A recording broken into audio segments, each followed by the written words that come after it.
Once we retired, we discussed the possibility of living internationally for a while. We checked out Spain, we checked out Portugal, and we necked it down to Mexico. Hey guys, welcome to Retirement in Mexico. Today we're sitting down with Gillian and Pierre, a couple who packed everything up and traded California for the warmth of Mexico. They faced the same fears and concerns you had.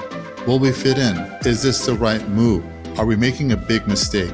They're going to share with us their journey, tips, and hopefully get some nuggets of wisdom that's going to help you along your path towards Mexico. So let's dive in. Hi, Pierre. Hi, Gillian. Thank you so much for joining us today. We're really delighted to be here. Good afternoon, Taniel. We are very happy to be here. Well, I'm happy you guys are in Mexico. So tell me, you moved from the States, right? That's correct. 5 weeks ago. 5 weeks ago. So, gosh, are you guys completely settled in yet? Hardly. Yeah, it took me a while to get settled in.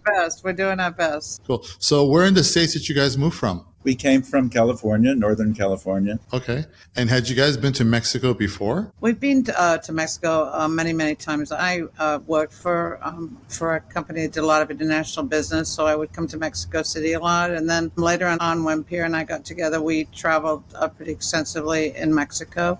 Okay. So we know it quite well. So what are some of the cities where you visited in Mexico? So we visited Zihuatanejo. We visited Mexico City extensively, the Yucatan Peninsula, to include Merida, Cancun, and Playa del Carmen, Guadalajara, Lake Chapala, and here in Puerto Vallarta. Wow. So did you guys just visit those places, or have you guys stayed there for an extended period of time? Last summer, we spent a month in Mexico City. Just really getting to know the local culture and, just not being on vacation, but really living in the neighborhood. So you guys spent a month in Mexico City. Were you actually considering moving there? Yeah, absolutely. That was our plan. And we wake up some days saying, what happened to Mexico City? But it happened. Yeah. Well, I got to tell you, I love visiting Mexico City. It has everything.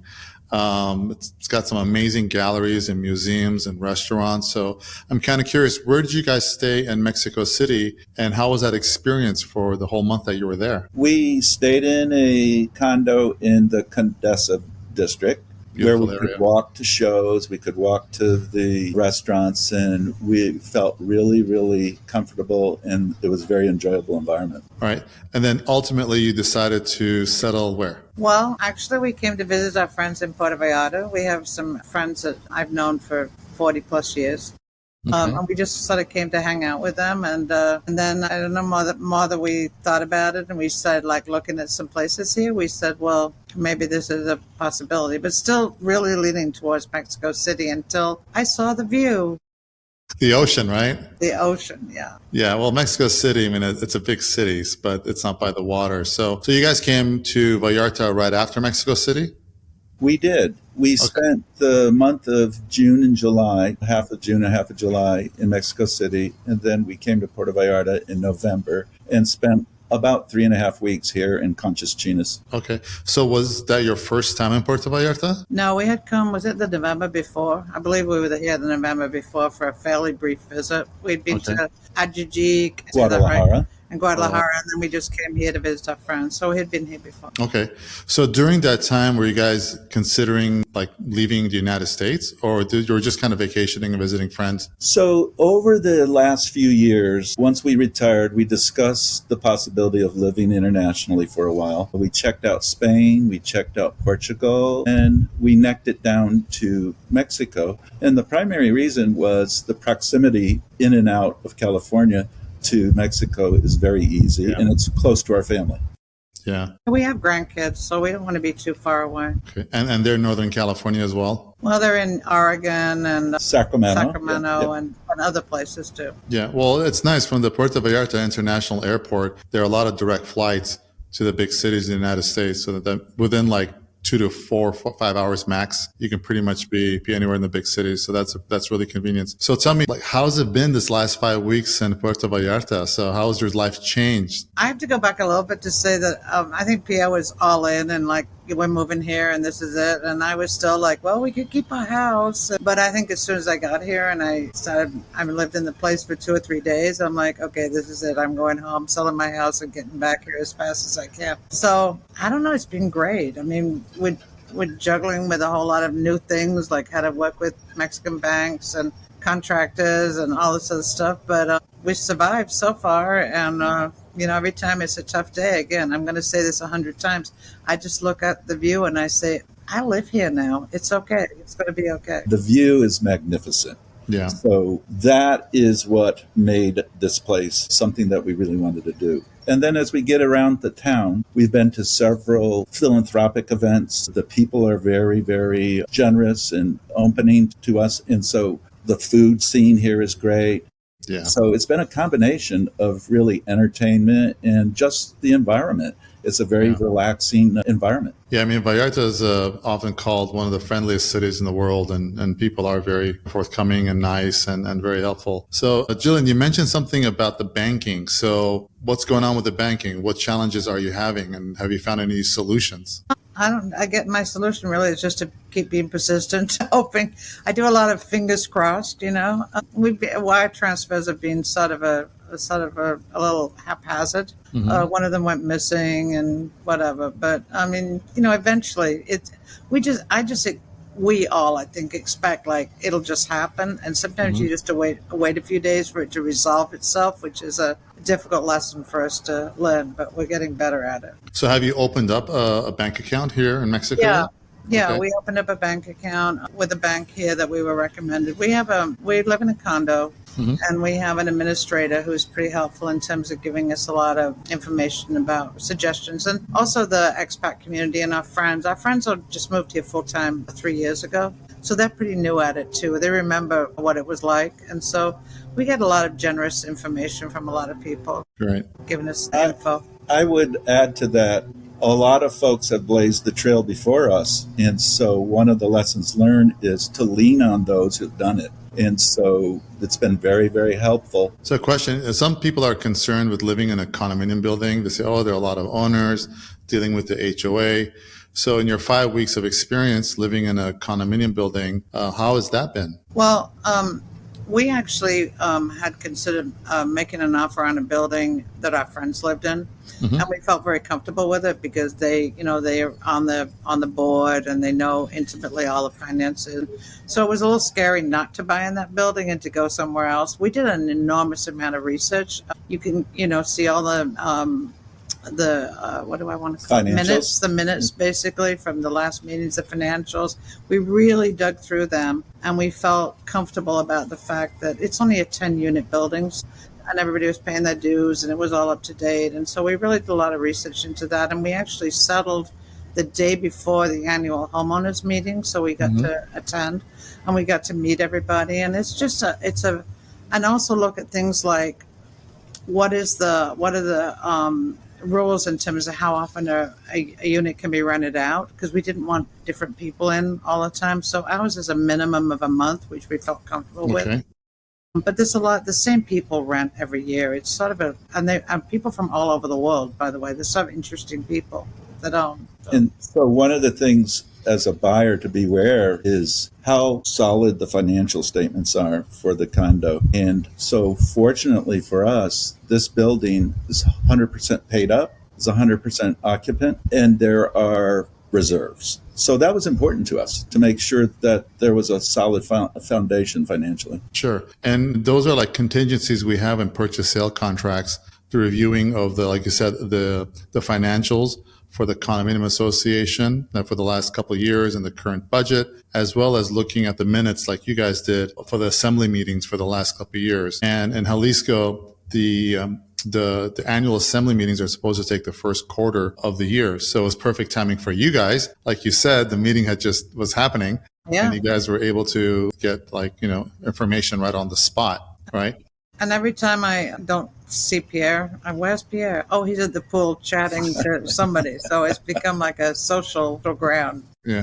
Well, in that case, so the pool, is that the common pool or is that a private pool? There's a common pool. Common pool. Okay. So explain to me, what your wish list like, what you guys were looking for, and then what did you guys wind up buying? Do you want to say what? Sure. So we gave our realtor, Mike, a list of what we thought were the must-haves. No stairs, good view. If it was on a higher floor, we needed access via the elevator, and it was just all had to be on one floor. And so we gave them a budget, and there were very few within the conscious genius region that we were interested in that were available. So what we ended up, we probably searched with Mike almost a year.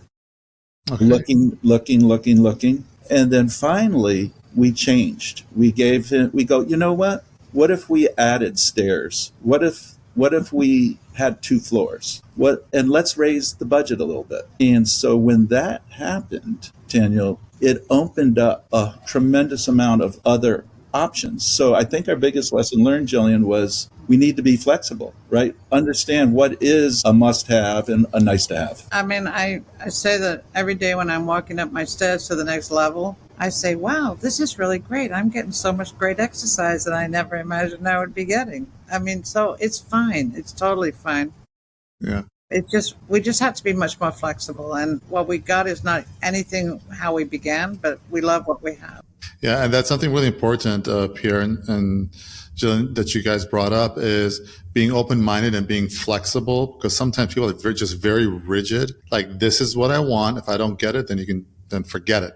Mm-hmm. And what happens is you're just missing out on opportunities, because you never know when a special gem is going to show up, and you might wind up liking something you didn't consider before. Then you realize something that you really wanted wasn't that important after all. So, it's really important to kind of be open-minded and be flexible and just look at, additional options. And it sounds like you guys got a winner. So, Pierre, you said you're in Conchas Chinas, in Upper Conchas Chinas, I'm guessing, right? That is correct.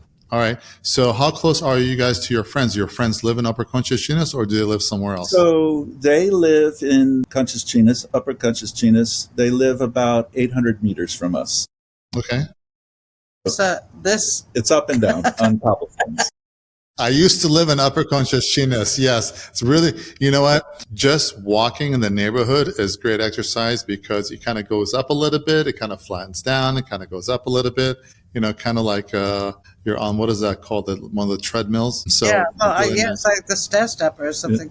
Yeah. So the other day we actually made it on our little walk as far as the top, the pinnacle, and now to get to the house, all we have to do is to go down the other side. That's for the next days or so. But we're close to being able to walk over there. I had clients about 10 years ago, husband and wife moved in to Upper Amapas, which is similar to Conchas Chinas in terms of it being in the hills. And within, I think, about 30 days or 45 days of just kind of walking in the neighborhood, in the residential neighborhood, the husband got off his blood pressure medication. So he was just from walking around. So do you find that, walking in nature there is therapeutic for you guys? Yeah, I mean, we love the fact that we're just outside. It's a quieter neighborhood, but so close to town. We can walk there on the beach if we want. The entire way. We can walk there on the road. We can take an Uber, or we can also get on the bus. The bus is close. We walk down the hill, and we get on a bus for 10 pesos, and we go into town. Well, that's like 50 cents, right? Correct. It's really affordable. So are you guys planning on getting a car, or just going to take Uber and buses? I think our plan, once we finalize and get our house sold in California, that we'll acquire a car. Now we're permanent residents here, and we understand as a part of that process, being a permanent resident, you're not allowed to bring an American car into Mexico. So one of the requirements and agreements is we have to buy a local. So that's our plan. Yeah. So, when you're a permanent resident and you're this far inland, you can't drive a foreign license plate vehicle. If you have a U.S. license plate car, like a California license plate, you would have to change the plates to Mexican plates. But, I would just say, either buy a used car or buy a brand new car here in one of the dealerships. And that just makes life a lot easier. I think it's mostly, we're managing fun. It's mostly when we go to Costco, Home Depot, and Liverpool all on the same trip, it's a little difficult using Ubers to do that. Yeah. But it would So be explain Costco. So how does Costco here in Puerto Vallarta compare to Costco back in California? It's more crowded. We have a fairly new Costco near our house that really is not as crowded as most Costco, so it's really crowded. But other than that, it's In the States, you mean? yeah, Yes. in the States. Yep. Okay. I mean, it's amazing. And actually, my very first thing I did before we'd actually moved here was I bought a mattress at Costco. Uh-huh.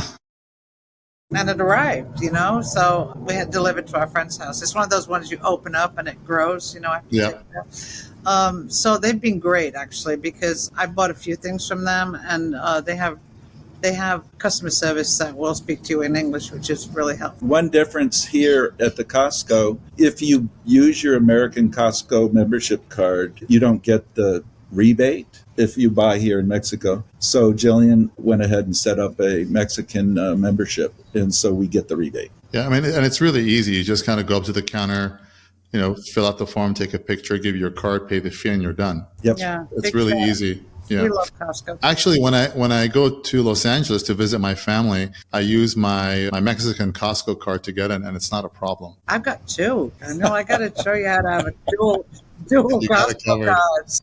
So here's another question for you guys. A lot of people, when they're considering making this big transition to Mexico, they have a lot of fears and concerns. So, I mean, what were some of the fears and concerns that you had, or risks that you felt like you were taking by just kind of leaving California and then moving down here? I think one of the big ones for us, for me in particular, we're very, very active in the community at home. And would we be able to seek that and get that here, find that here?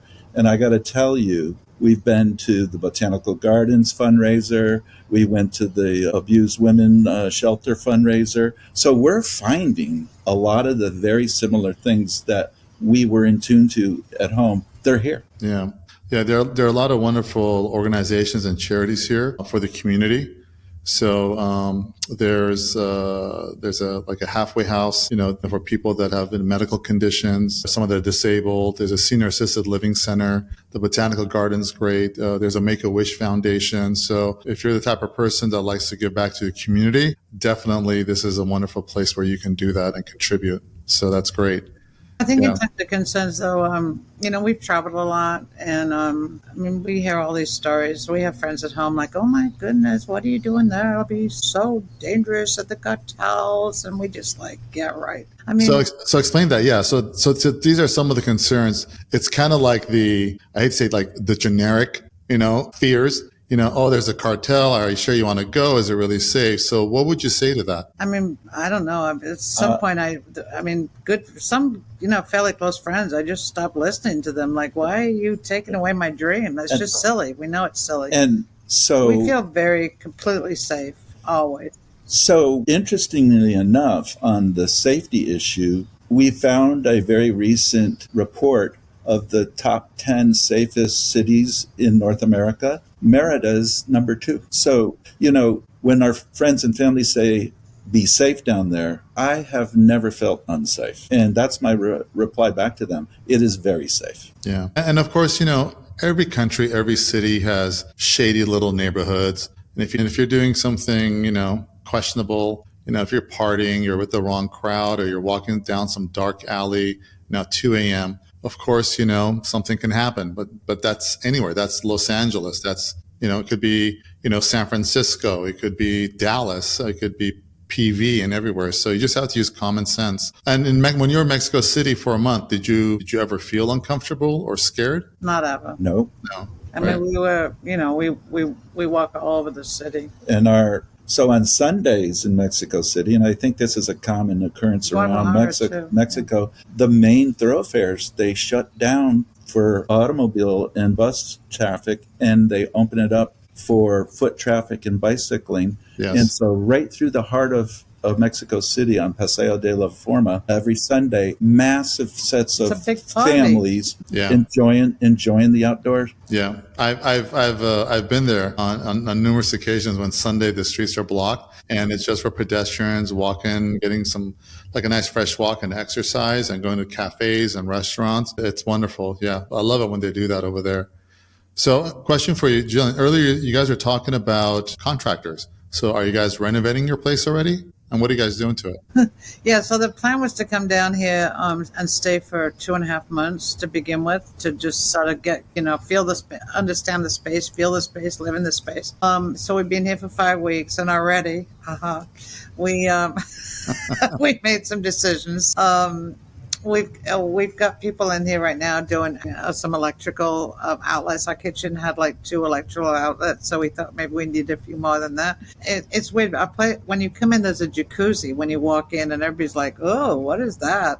But talking to people in the building, we were going to get rid of it. And then talking to people in the building, everybody says, "Oh, we love it. We get in at night. We look at the view. It's so beautiful." And so we're actually now having it sort of modernized, upgraded, made to look a little less like a, I don't know, like you're at a resort, more of a cool, like spa thing. Mm-hmm. So that's been going on, and adding, I guess, our own little washer or dryer in the unit. That's our first things. We're looking at windows because we have a lot of open space, a lot of terraces, so we're going to close in some for when it gets really hot. All the wood. We have so much amazing wood. Our place was built in the late 80s. And so we have a wonderful carpenter who's coming in and taking them bit by bit and redoing them all. They're going to be just beautiful. And so when do you anticipate all of this finishing? So that's a good question. This is Mañana. Spoken like someone who's been through it. This is Mexico. I've been through it. I know. So one of the words we've learned very well is mañana, right? So, but in all fairness, the service folks that have been coming here are gems. They're experts. They're incredible. They show up exactly on time. They clean us up. They're so professional. We're really impressed, and they've done an enormous amount of work in 3 or 4 days. Are any of the contractors and workers bilingual, or do you have someone helping? Well, that's a good question. The general contractor speaks very good English. The man who's the foreman on the job, mm-hmm. He does not speak English, but Google Translate is our best friend. Yeah. So we communicate over our cell phones with each other, no problem. Gotta love technology. Yeah, it's incredible. And then the other thing is a lot of people want to recommend the people they have. So we've got a lot of recommendations from a lot of different people, and our friends have given us some people, and then the administrator in the building, and we've just been delighted with all of them. They've been great. And I think a good practice, Taniel, is to really rely on recommendations. Mm-hmm. And get 2 or 3 different bids. I think that is very appropriate. But what's most important to us is seeing the work from somebody else's perspective and getting that recommendation. So that's what we're doing. So are you getting all these recommendations from people that you know, or are you able to find these from different sources? Both. And also, sort of a less I don't think we've gotten anybody major, but there's some really good websites around that have some terrific information on it. It really helped me through getting our permanent residency really fast. I mean, much faster than anybody normally would, because I wanted to make sure I didn't buy a house and then I couldn't come back and forth. So just on the little things about the everyday recommendations for where you should shop or restaurants, there's a lot of information on the web, on Facebook mostly is what I use.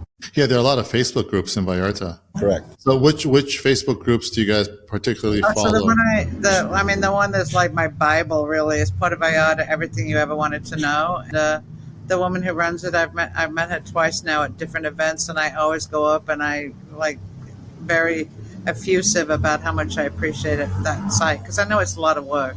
Yeah, it's a lot really of work. helpful. Yep. Super helpful. And I follow that site too.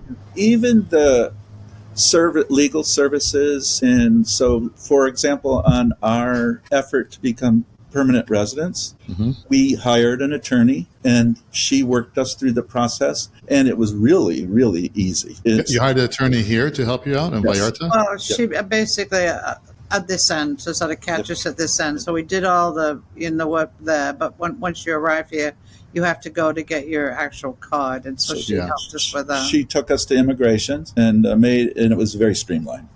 Great. So would you say you guys could have done that on your own, or was it better going with the immigration expert? Well, from my perspective, my language skills in Spanish are very poor. So the biggest help was just having a translator there to communicate properly with the officials. We probably could have, but it was worth it to us to go through. I think it's worth it.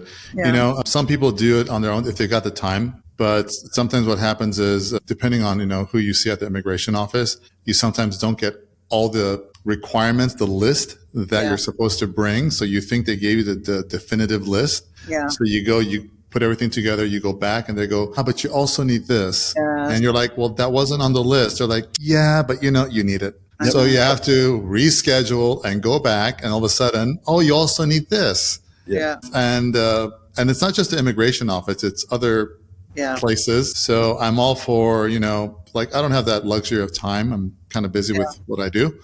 So I think it's worth it to just hire a professional, let them handle all the grunt work. You pay them the fee. I think it's worth it. The one thing we can't get back in our lives is time and the frustration of just going back and forth. And sometimes, especially in the high season between November and the end of April, those lines at the immigration, they're like out the door. Yep. Yeah. And you're just waiting out there in the sun forever. So it's great that you guys got a professional and it worked out for you. And also, when I got my residency a million years ago, they didn't have the machines in Vallarta to print your cards. So I think they were printing them in Guadalajara, Mexico City at that time. So it's great now. We have our machines here and they can print them on the spot. So that's a big benefit.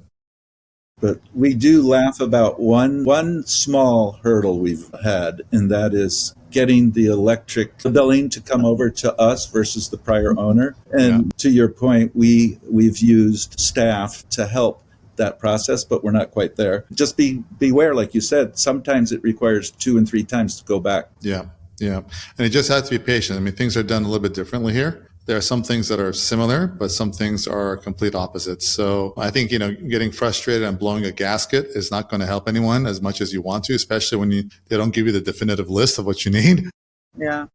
But things do get done, and sometimes, a bit slower, and it takes multiple trips, but you will complete that. So when you guys sell your place in California, are you planning on bringing any furniture down? And, what are your thoughts on that? Do you think everybody should bring their furniture down, or do you think they should just get rid of everything and buy other furniture here? Well, I think our plan is mostly to bring some artwork and other things that we treasure. I don't think we're going to bring very much furniture at all. I mean, we have a completely different style house here. And so thank goodness I have 3 grandchildren in their early 20s who are going to be moving into their own places pretty soon. So I'm hoping to shove some of the stuff up onto them so I don't feel so bad. Yeah, we're looking into now. We have a couple of suggestions of people who are movers, relocators, who we're trying to get some idea about how much it's going to be and what we should bring and what the process is. Again, we have 6 months because we're permanent residents to bring our stuff in duty free. So we need to hurry up and figure that out. And we've been advised by people who've done this and learned the lessons the hard way. This environment here, being seaside and in a hot and humid environment, certain types of furniture like leather aren't recommended down here. That's right. Yes. Yeah, no, things can get kind of moldy and sticky and funky. So yeah, you just have to be really careful what you bring down because it just disintegrate here or just kind of fall apart, right? And also the cost of shipping itself. I mean, is it really worth, unless it's some family heirloom you just absolutely must keep. Otherwise, I mean, is it really worth spending all that money and shipping everything down here only for it to fall apart and you're going to have to, buy that sofa all over again over here. So you mentioned family. So what did your family and your grandkids and all of them, what do they think when you guys told them you're moving to Mexico? How was that? Well, I don't know. I'm not sure much that I ever do. I was surprised. Really. You just said ciao. It's funny because the other grandparents are moving into a senior place, an active senior place very close to where they live outside of San Francisco. And then all of a sudden, this granny is moving to Mexico. So I think the 3 20-year-olds, and actually some of the younger ones are pretty excited. We have beach and ocean and all that other stuff. They completely understand that, we want to move somewhere else. We want to be somewhere comfortable, and they're very supportive of what we do. I would say it was an upbringing thing. When we raised our kids, we have 5 kids. We make them all be more citizens of the world. We made them go to at least one semester abroad when they were in college. And then as the grandkids started to get a little older, Gillian would take each of them a very special place in the world on a trip, on a granny trip. And so they this is another granny trip for them, right? They view this as a positive, and they really embrace the living abroad and being abroad.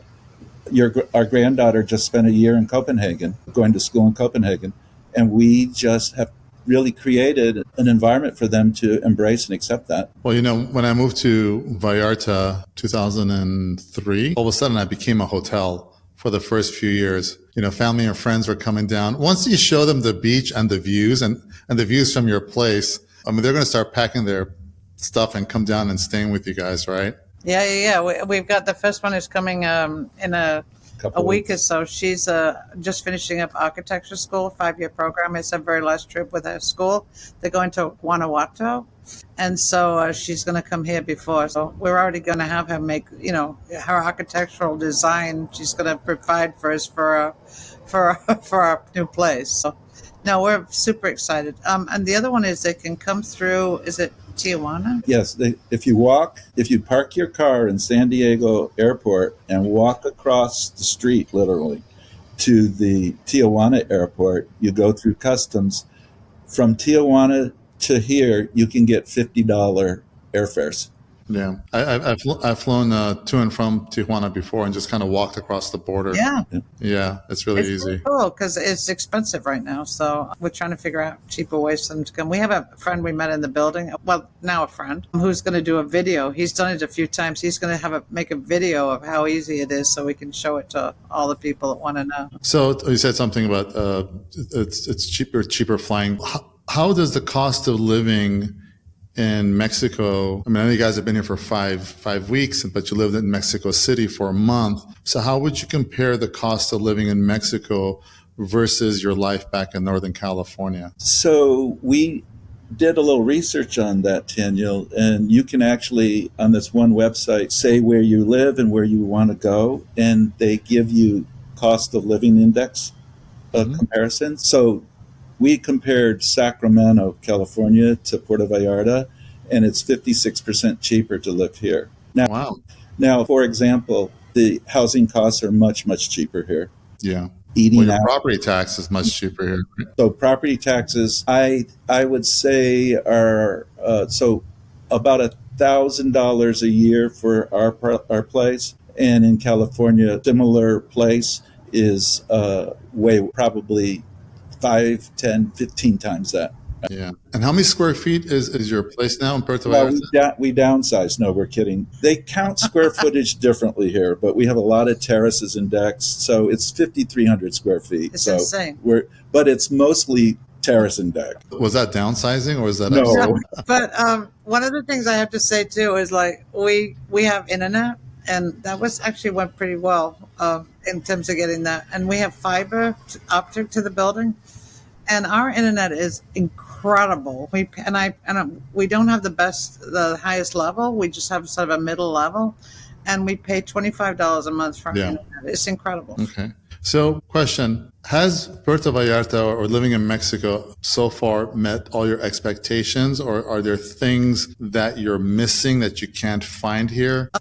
As I said before, I was really reluctant to give up the house in California, and that took me 2 or 3 days to say that's silly. I'm ready to make the jump. Other things we can't find. He has trouble finding spices. He's the cook in the family, but we're getting better at that.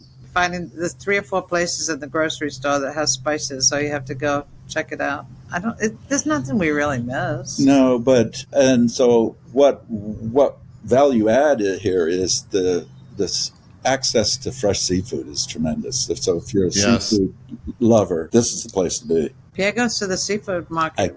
It's incredible that the octopus and the this and that and the other and fresh. Yeah, he cooked octopus for the first time.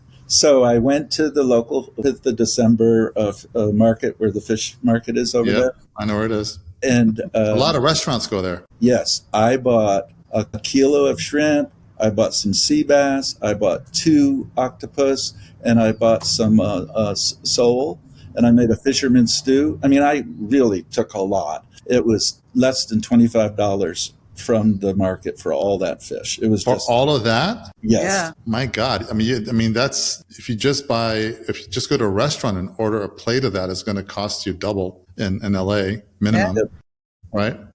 But so what would you say you guys appreciate the most living in Mexico now? Like what aspects, just really when you wake up and you're just like, I'm so happy I'm here? Well, the people here are, I always say the Mexican people are joyful. Like, they're just pleasant, joyful people to be around. So it's not everybody complaining and carrying on. The weather, obviously, we haven't been here during the worst of the worst in the summer, but we'll be okay. The fresh food, the opportunity to exercise, walking and being outside so much more than we were swimming. Yeah, and one of the things, we do things differently here than at home. So at home, we would get a lot of TV time. We have zero TV time here.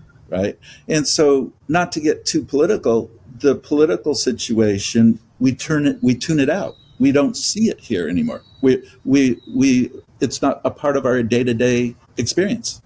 Same here. I mean, I kind of read the headlines in the mornings and, for the news in the States and a few here in Mexico. I think, when I go to visit LA, I mean, almost every other channel is a news channel.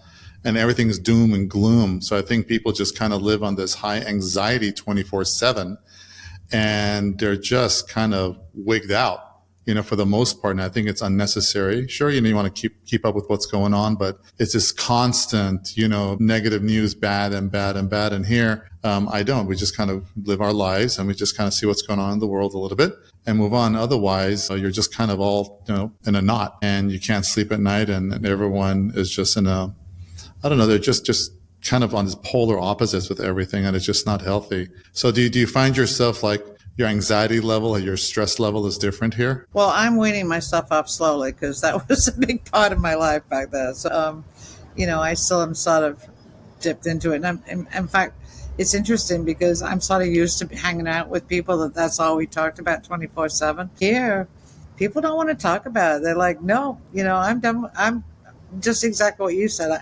I keep in touch, but I don't want to be involved with it, Yeah, so I'm sure. gonna have to tone down. Yeah. So guys, as we wrap this up, what advice would you give to people that are considering retiring to Mexico or just kind of move here at least half the year? So what's your advice? One of the things, try it, right? Come down, spend some time. Get a feel for it, because I know a few stories where people come down, they are all in and they don't like it and they leave, right? So give it a test run before you make a full-time decision. And, I think, don't be afraid. I mean, neither one of us speak hardly any Spanish. I know the word for mattress and stepladder at this point. Like I have all kinds of stories about how to link those together. But Home related. But, just don't be afraid. It's not that different. For the most part, people speak English. They're really cheerful. They're really good natured. And it's just a good life. I mean, I think we did. When we left the consulate, when we were getting a permanent residency, the guy in the consulate said, you guys have worked hard all your life. You deserve to go, enjoy yourself. And he said, enjoy my country. It was like a really sweet thing to say. That's great. And you know what? I mean, as far as we know, with the technology we have right now, we do only have one life. And, we blink and all of a sudden, 10, 20 years have gone by. I mean, I've been here for over 21 years now. So you've been here for 5 weeks, right? And you just closed. You feel like you just closed yesterday. Thank you so much. Yes, I think people do need to just kind of go for it, give it a try, block out those negative voices and opinions, because, you're an adult and you can figure it out on your own. And you do have professionals to help you out, like you said, that are willing to listen to your needs and advise you, and then take it from there. If it works out, it works out. If it doesn't, so be it. At least you gave it a try, right? Yep. Yeah, no regrets. No regrets. Well, Gillian Pierre, thank you so very much for your time. I really appreciate it. I hope your renovations are finished by tomorrow. Mañana. Mañana. Thank you so much, guys. Thanks a lot. Thanks, Have a wonderful day. Take care. Take care. Bye-bye. Your retirement in Mexico starts right here, and we're excited to be part of your journey. Every episode, we bring you the magic of Mexico, insider tips, and expert advice to help you take that next big step with confidence. Don't forget to subscribe and leave a rating and review on Apple Podcasts. It helps others like you discover the endless possibilities waiting south of the border. Got a topic you'd like for us to cover? We'd love to hear from you. Send your suggestions to info@TanielChemsian.com. And remember, a life well lived isn't left to chance. It's created with intention. See you next time.